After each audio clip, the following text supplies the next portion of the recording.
for so long I had the narrative in my mind that I was the victim. I wasn't a victim. The Lord had to tell me, Tina, you are a willing participant. And I said, wait a minute. No, hold up. What you mean?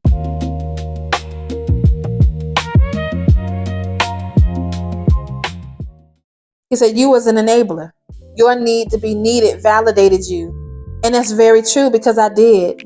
I believed that if I performed well, that I would earn love. Everything was transactional. That was my belief system. I thought that if I did everything, if I was needed, then I was valuable. And I put my identity and my worth in that. Everything was tied into it. And so on one hand, I'm complaining about how I'm being mistreated, but then on the other hand, it was feeding me because I needed to be needed. And so whether I realized it or not, God showed me I subconsciously picked these men. I picked them. I chose to entertain these men. Out of all the men that come across my path, I had to stop and ask. See, it's so easy to say, why this one? Well, why he do this? Why he do that? No, at some point you got to stop and take accountability for yourself. And God put that mirror right there in front of me. Like that old school saying, you point your finger, 3 is pointing back at you. God put that mirror up there in my face and he showed me. And he said, Tina, no, you're going to start taking accountability for the decisions that you made. You chose them. You chose these men. And in your brokenness, you chose them because you knew that deep down that you would be able to have some form of manipulation and control. Wait a minute. I was just like, manipulate. I'm not manipulated. I'm a good person. And he had to show me. It wasn't that I was intentionally that way. It was simply because of my brokenness that need to be needed spawned off. See, you're going to feed the beast. It needs to be fed. That need needs to be fed. Until we get deliverance and surrender ourselves and submit ourselves unto Christ, we got to feed it. And so it became control. And that control came from a place of fear, because I believe that if I could control everything, if I can control the environment, I would be safe.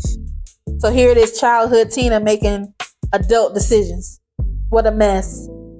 Imagine a child driving a car. Well, that's exactly what it looks like when you out here undelivered, still moving in your trauma of your life.